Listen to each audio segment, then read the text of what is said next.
Salut à tous, c'est Pank de la chaîne, bienvenue sur cette vidéo qui continue notre cheminement sur Méthode Silva avec Dame Lipasco. Salut Li. Salut Pank. Et on est toujours sur notre cours avancé qui concerne donc le 1972 et on était sur tout ce qui était la théorie des canaux que proposait José à ce niveau-là. Alors, on peut continuer un petit peu dessus, hein, bien parce sûr, que dans la semaine, j'ai beaucoup réfléchi. J'ai dit, mais c'est vrai que j'ai jamais entendu José dire qu'on pourrait contribuer à, si tu veux, tu as dit le mot égrégore, ouais. simplement avec une collection de pensées et que les autres, quand ils se connectent avec ça, captent pas simplement qui la personne est, mais ce qu'on pense de lui. C'est ouais. ça? Ouais, Oui. tout à fait. Alors, parce que si je me suis dit, ça explique beaucoup de choses sur pourquoi il y a certaines célébrités qui deviennent overnight une grande réussite. Et on dit effectivement que sur l'Internet, justement, tout le monde partage, mais peut-être ça arrive aussi à un autre niveau. Et dans le futur, chaque fois qu'on pense, c'est une grande célébrité, etc. Mais je me demande aussi pour les gens qui sont connus de façon négative, hein, c'est-à-dire les dictateurs, les assassins, les criminels, justement. Et nous, quand on pense, est-ce qu'on les influence directement ou on influence simplement ce que les autres pensent de lui parce qu'on contribue simplement à un champ de pensée. Donc, ça met beaucoup de choses en question. Et c'est vrai que j'ai jamais entendu José parler dans ce sens-là. L'idée que, oui, si on envoie des pensées positives à quelqu'un, il peut le recevoir et ça peut l'aider, oui. Mais pas l'idée, justement, que les autres vont avoir une certaine opinion de lui par rapport à une collection de pensées qu'on a envoyées sur lui. Donc, tu vois, est-ce que tu as trouvé ça ailleurs, cette idée? Non. Et puis chez José, non. Alors après, cette notion, hormis les égrégores équivalents, où on peut avoir cette notion où on envoie de l'info. Tu vois, là, par exemple, j'étais en train de rechercher où est-ce qu'il le disait. Il dit « The channel where inventors functions, let's suppose. So everybody has had prior to you the same concept of becoming inventors. It seems like they are feeling that information in a certain channel where all inventors contributes to filling their information. It becomes part of each inventor now. Subdivision between the channel, etc. Tu vois, on voit bien cette notion. They are feeling that information in a certain channel. Pardon. OK. Mais là, c'est plutôt une idée. Par exemple, une invention, comme il dit inventeur, il y a souvent des gens qui ont découvert la même chose en même temps. Non, mais ça, donc, et même, comment il s'appelle, le biologiste Rupert Sheldrake, quand il parle des champs morphogénétiques, quand il y a un certain nombre des espèces qui contribuent à ce canal, c'est disponible pour d'autres membres. OK, donc ça, je comprends. Mais je n'avais jamais entendu l'idée qu'on pourrait penser à une personne et lui, il serait attribué avec les pensées. Tu vois la différence, n'est-ce pas? Oui, bien sûr. Mais en fait, je pense que c'est ce que lui va appeler l'accumulation collective. Tu vois, c'est un petit peu cette idée-là. C'est-à-dire que l'ensemble des pensées ou idées développées par quelqu'un va amener potentiellement un impact sur l'image globale que les autres personnes pourront eux-mêmes avoir. Et en fait, si tu regardes, ça ressemble un petit peu au monde de l'information d'aujourd'hui. Aujourd'hui, tu as beaucoup de personnes qui se font une image de quelqu'un au travers d'un compte X ou Y sur Facebook, Instagram, etc. Et plus la personne va recevoir des commentaires et autres, plus ça va valider pour les autres ou des likes, plus ça va valider pour les autres l'image qu'ils devraient avoir de la personne, simplement parce que les autres ont validé cette notion-là. En fait, si tu regardes notre ère moderne, elle ressemble beaucoup à cette façon d'interpréter l'ensemble des éléments. Et les les influenceurs dépendent beaucoup sur ça. Exactement. Mais après, maintenant, ils ont créé une telle image d'eux-mêmes et ils doivent quand même correspondre à leur image plutôt que l'inverse. Ouais, mais si tu regardes, tu as beaucoup de personnes qui, par exemple, je sais pas, alors on va prendre les influenceurs, ils vont avoir un ensemble d'attitudes qui sont des masques sociaux, les gens commencent à les connaître sous ces masques sociaux, les reconnaissent sous ces masques sociaux, donc disent, bah, cette personne est comme ça. Puis un jour, il y a un dérapage, ils font quelque chose qui ne correspond pas à un certain groupe de leur truc, et à ce moment-là, si tu regardes, la personne qui est pourtant la même, qui a Oui. globalement, bah, les gens vont le percevoir dans l'ensemble différemment de ce qu'il a été en amont, alors qu'en Mhm. réalité, hormis une erreur, un dérapage, un truc, un machin, c'est la même personne. Mais l'image perçue par l'ensemble du monde a changé. Parce que ça ne correspond pas à un ensemble de critères préétablis, une attente que l'on a de la personne, à un comportement qu'on ne voulait pas que cette personne-là ait, etc., etc. Et du coup, la même personne qui pourtant euh, n'est qu'elle-même à un moment donné, euh, elle va être d'un côté, tout le monde va penser la même chose, c'est quelqu'un d'extraordinaire et super, et puis d'un coup, ça devient la personne qui est complètement horrible, pas cool, pas sympa, regarde ce qu'elle a fait, etc. Et toute son image peut complètement chuter, disparaître. Et ça, les influenceurs, il y en a plein d'histoires comme ça où tu as des gens qui ont gravi très vite, waouh, ils sont incroyables, une histoire à la noix qui plaît pas au monde, et blouc, la personne, elle est horrible, en fait, c'est quelqu'un de méchant, blabla. Alors que la personne, hormis, bah, oui, tu peux ne pas être d'accord avec l'ensemble des éléments que propose quelque chose, sauf que du coup, tu vois bien que l'énergie qui est proposée change réellement l'image de la personne et la Mhm. perception qu'a les autres de la personne, alors que la personne en tant que telle, hormis sa misdirection à un moment donné, sa petite erreur, elle n'a pas fait grand-chose de mal. Tu vois. Je ne parle pas de trucs fous, hein, Oui, je parle. mais c'est très proche justement à tout ce qui peut arriver simplement au niveau mental.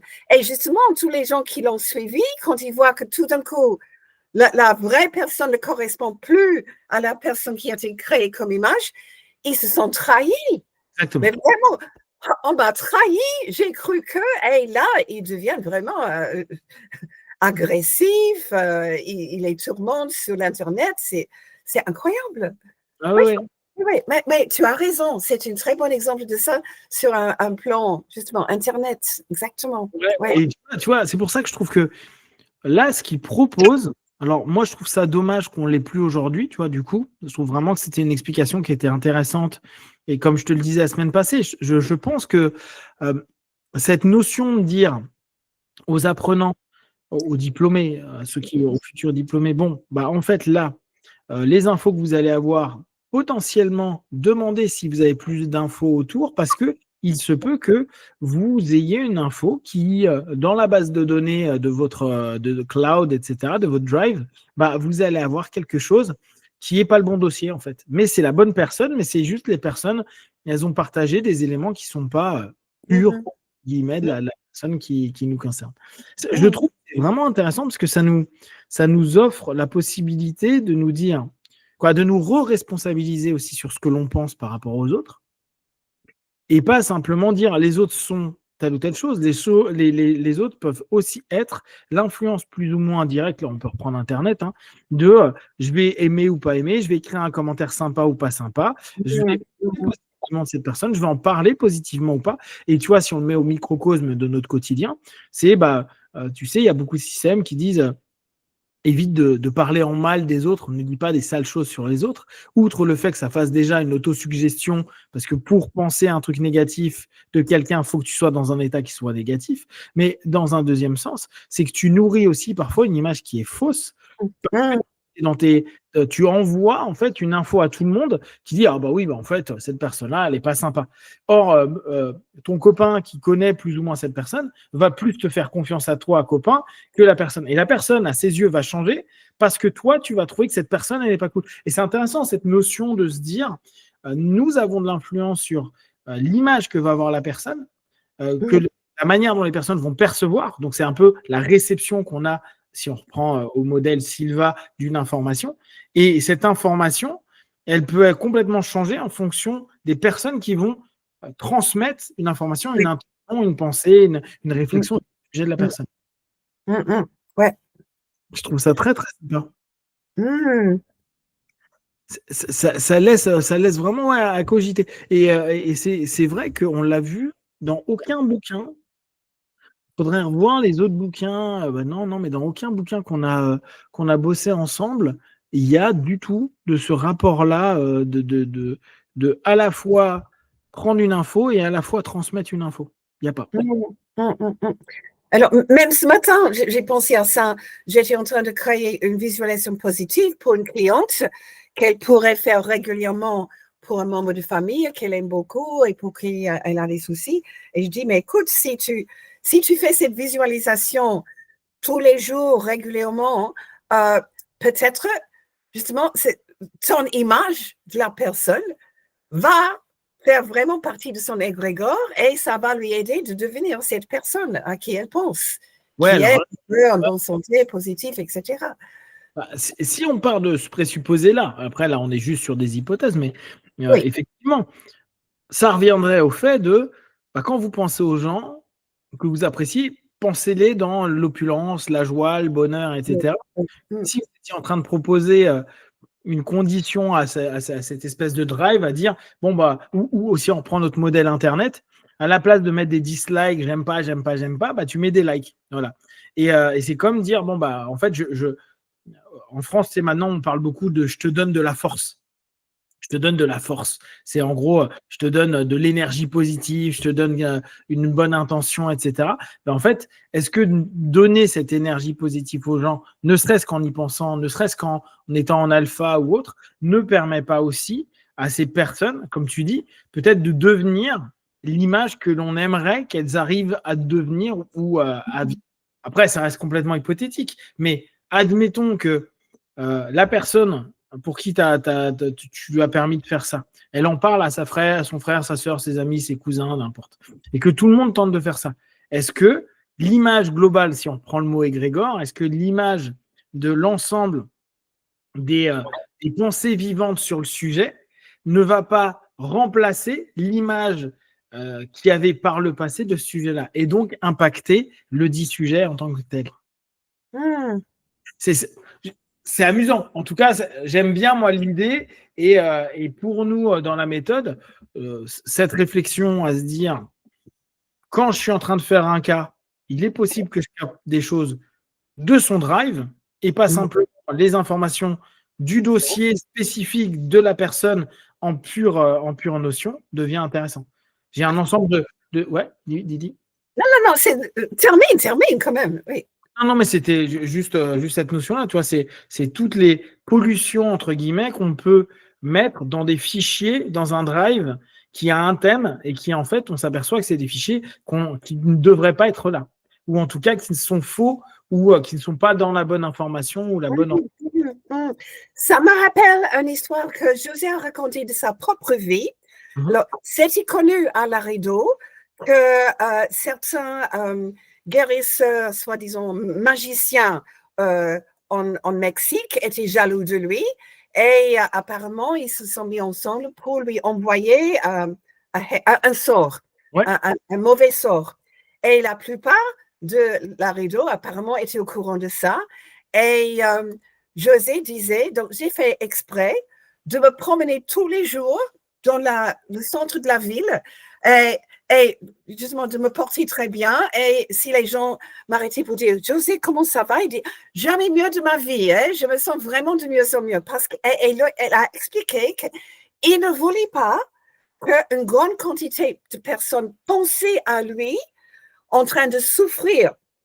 Donc, parce que pour lui, c'était important ce que les gens pensaient de lui, pas du tout réputation, mais que leur pensée, en fait, allait créer... Et j'ai rarement pensé depuis. J'ai pensé tout simplement que ça veut dire justement qu'il faut croire dans un sort pour que ça marche vraiment. Mais il y a aussi cet élément, non, il voulait que tout le monde à la Rideau, quand il pense à lui en bonne santé, confiant, totalement indemne, etc. Donc, il a reconnu en fait l'importance de, je ne vais même pas dire l'opinion, parce que c'est plus que ça, mais la façon dont les gens pensaient à lui. C'est intéressant parce que du coup, tu sais, ça peut faire réfléchir sur le sujet de l'image de soi. Aujourd'hui, on reprend le monde Internet parce que je trouve qu'il est génial à ce niveau-là. On est dans une génération où l'image joue énormément. Donc, on n'a jamais été autant dans un monde qui est parfois de façade Il y a beaucoup de youtubeurs ou d'influenceurs sur Internet qui te disent bon, une fois que l'écran est éteint ou que j'arrête de faire mon show, chez moi, bah, en fait, j'ai vendu que tout était génial, mais moi, je suis limite en dépression, je suis pas bien, je suis pas heureux, je gagne des sous, mais en fait, j'ai l'impression d'être harcelé dans la rue ou les commentaires sont pas sympas, etc., etc. Et du coup, on est dans un monde vraiment qui est de l'apparence. Je trouve que, mais du coup, tu vois, c'est là où c'est compliqué parce que si on reprend ce modèle-là, je travaille mon apparence non pas pour avoir une validation de ah, t'es génial, mais juste dire regardez, je suis bien, je me sens bien. Euh, L'idée, elle est intéressante parce que tu pourrais te dire plus il y a des personnes qui pensent que tu vas bien, plus on va potentiellement, si on garde notre hypothèse, hein, on pourrait se dire tiens, bah, la personne va bien, quoi. On lui envoie cette image-là. Sauf que, tu vois, en tout cas, sur certains que j'avais vus sur les influenceurs, il y en a plein qui disent bah, justement, moi, je montre une image et j'en ai marre de montrer cette image, alors que pourtant, les gens, tu vois, croient qu'il va bien et en fait, lui, derrière, il n'est pas bien. Donc, ça aussi, c'est intéressant à prendre en compte. Si on prend notre principe de canal, ça voudrait dire quoi? Que la pensée des gens, quoi, ouais, tu vois, est-ce que ça voudrait pas dire qu'il y a une espèce d'élément dissociatif de personnalité et d'image entre l'image que tu donnes au monde via ton écran, vraiment dans cette notion de masque, et l'image de toi pour de vrai? C'est-à-dire que est-ce que ce que tu vends en extérieur sur un avatar ou ouais, un avatar de toi-même représente, va pas lui être impacté par l'ensemble des éléments. Les gens pensent que mon image, c'est ça, et tu nourris l'image et l'image va bien. Et d'ailleurs, c'est des gars qui fonctionnaient très bien, des influenceurs qui fonctionnaient très bien. Par contre, l'image du toi réel n'a pas d'influence. Tu vois, il y a pas. C'est comme s'il y avait deux canaux ou des sous-divisions, comme il dit. Oui, effectivement. Le vrai toi, il y a aucune. Il y a un sorte de faux canal à côté. Oui. Exactement. Tu vois, oui. ça nourrit. Quoi. Là, on part sur de la supposition, mais c'est amusant la réflexion. Se dire, est-ce que parfois, quand on ne fait que montrer qu'une image de soi, les gens aiment une image de soi et envoient de l'énergie positive pour ça et que la personne, bah, en fait, elle est successful, elle réussit, elle est bien. Mais qu'en fait, la personne réelle, celle qui se dit, mais je suis un escroc, entre guillemets, quoi. Je suis un acteur, je suis un comédien, c'est pas moi. C'est je to pretend, tu vois, je prétends être. En fait, je ne suis pas ça. Sauf que cette personne, du coup, elle n'est jamais reconnue. Parce que si on prend cette idée-là, la personne, elle, n'est pas reconnue.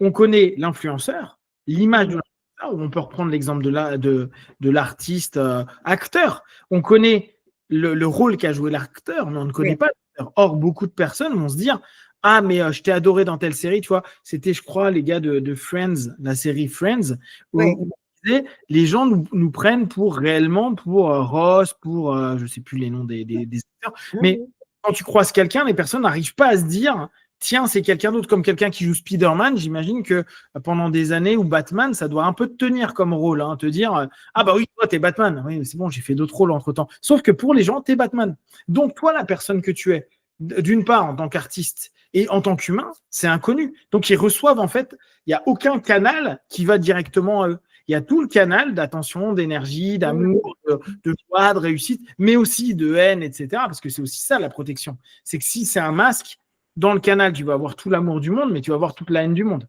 Et logiquement, ce qu'on dit souvent aux gens, attention, vous n'êtes pas l'image que vous donnez au monde, vous n'êtes pas l'image que vous donnez sur Internet, en l'occurrence, ou vous donnez au ciné. Qu'un acteur ait un Golden Globe, ou je ne sais pas quel truc, là, un award, un Oscar. Ça ne veut pas dire que dans un autre rôle, il l'aura. Donc, du coup, ce qui est félicité, c'est toi dans un rôle, mais c'est pas vraiment toi, c'est le rôle qui est mis en avant. Après, on va te valoriser toi pour l'avoir joué, mais du coup, ça reste une identité de toi et pas une réalité de toi. Et ça, c'est parce que si on parle de ce postulat-là, il y a plein de personnes qui vont, dans l'image de toi, te donner une énergie positive, mais que toi, au fond, vu que c'est que ton image, ne représente pas qui tu es réellement, et du coup, tu peux te sentir vide, pas à l'aise, etc., etc. Toi, ça peut être cette Ça me parle vraiment, hein, parce que étant auparavant dans le théâtre, j'ai eu beaucoup d'amis comédiens qui disaient effectivement, mais on me casse toujours dans le même type de rôle. Et justement, je suis toujours comique et moi, je veux montrer que je peux être sérieux ou vice-versa. on me met toujours dans un rôle très, très sérieux et je veux faire rire les gens. Ou, justement, je veux jouer un méchant. Hein, je veux vraiment jouer un méchant. Ça va parce qu'ils sont tellement marre d'être identifiés avec quelqu'un qui est super sympa, toujours très, très sain, qui aime les autres, qui est généreux, qui sacrifie sa vie. Mais non, pour eux, c'est juste trop un masque qui ne représente pas, je ne vais pas dire qu'il ne représente pas du tout, mais qui ne représente pas la totalité de leur être. Donc, ils cherchent à faire un autre canal, quoi. Exactement. Un autre canal pour pouvoir vivre, être vraiment eux-mêmes. Oui, et puis pour pouvoir nourrir le eux-mêmes, ouais, parce que tu vois, là, quand tu dis ça, moi, je pense à Jim Carrey. Jim Carrey, qui a été énormément connu parce qu'il était incroyable au Saturday Night Show, etc., aux US. Puis après, donc c'est quand même que des comiques au Saturday Night Show, imitateur de folie, incroyable, etc. Il commence à faire des films. Un des films qui avait bien marché, c'était Mask, puis après Dumb and Dumber, etc. Mais du coup, nous, on connaissait Jim Carrey dans cette notion-là. Puis d'un coup, il nous sort, je ne sais plus si c'était, je sais plus quel film, je crois, où il joue un personnage qui est filmé à longueur de temps. Bref, il joue déjà un rôle un peu moins rigolo. Puis, il commence à sortir des films. Moi, il y en a un que j'avais adoré qui s'appelait Men on the Moon, qui reprenait la vie d'un acteur incroyable. Mais là, c'est carrément dramatique, tu vois. C'est entre beaucoup de rire et beaucoup de drame, et tu vois l'acteur que c'est. Et en fait, au fur et à mesure, tu vois les différentes facettes de l'acteur. Et maintenant, quand tu penses Jim Carrey ou un autre, hein, mais tu sais qu'il a un panel, donc du coup, il prend une réalité. C'est-à-dire qu'il est l'ensemble des canaux, et du coup, il est le code source des canaux. Et du coup, on remonte à la source et lui, en tant que tel, peut être reconnu. Et pas simplement, ah bah oui, t'es le gars qui a joué Mask ou t'es le gars qui a joué tel ou tel truc. Et ça, c'est absolument génial. À partir du moment, comme tu dis, où l'acteur peut dire, je peux développer ce que je suis ou mes propres compétences dans un panel complet, ce qui fait que plus tu as de masques et plus les masques peuvent représenter réellement ce que tu es. Et donc, en fait, plus tu enlèves les masques parce que tu sais que tu peux montrer une pluralité de ta personnalité et pas simplement une facette dans un jeu de ta personnalité. Absolument, oui. Et c'est sûr que là-dessus, je pense qu'il y a un paquet d'acteurs, on en avait déjà parlé, hein, mais c'est compliqué pour eux de ressortir d'un rôle qu'ils ont joué autant. Et parfois même de s'enlever en tant que tel, de ne pas considérer que c'est une partie de leur identité. Tout à fait. C'est très complexe. Alors, toujours sur les canaux, qu'est-ce qu'il y avait? Donc, ouais. C'était bon, on est toujours sur les canaux. Ouais, on finit juste, mais c'était juste pour vérifier. Donc, il parlait de syntonisation par le désir. Un individu peut accéder à l'information d'un canal en développant un désir sincère dans ce domaine. Ce désir crée une résonance qui aligne l'individu sur la fréquence du canal, lui donnant accès à toutes les informations que d'autres y ont contribué. Et il insiste vraiment sur cette notion que les autres ont contribué. C'est sur l'innovation, donc ça, on en a déjà un peu parlé. Une fois syntonisé, un individu peut utiliser l'information existante, la réarranger pour créer quelque chose de nouveau ou y ajouter ses propres découvertes, enrichissant ainsi le canal pour les autres. Ça, c'est vraiment le truc très spécifique qu'il nous a proposé. Le désir est en résonance avec la fréquence de ce qu'on désire. Ouais, ce désir crée une résonance. C'est vraiment le désir qui est la source de la résonance qui va aligner, donc en gros qui va mettre sur la bonne fréquence l'individu sur le canal, lui donnant accès à toutes les informations. Donc c'est parce que tu désires. Ça cite Cal Banyan, mot par mot. Je me demande si Cal a fait Silva. Mais il y a un moment, quand il fait, parce que lui, quand il fait des régressions, c'est presque toujours par le point affectif. Et il avait un cours qu'il appelait l'enfant informant, pardon, l'âme informante, qui est une forme réduite entre les vies, où on remonte justement avant la naissance, au moment où on a connu sa mission. Et c'est tout. Mais il dit, mais pour faire la régression, tu penses à la dernière fois où tu as eu envie de savoir quelle est ma mission. Et puis, il dit, mais mot par mot, parce que le désir a une résonance avec la fréquence de savoir sa mission. Et ça m'a vraiment frappé quand tu as dit ça la première fois, parce que moi, je le cite souvent, donc je connais les mots et c'est presque mot par mot la même chose. Intéressant. Ouais, je sais pas. Et comment il s'appelle là le cours de Cal dont tu parles? Parce que celui-ci, je ne l'ai pas fait. L'âme informante. L'âme informante, ok. Yeah, il est enregistré, on peut l'acheter enregistré.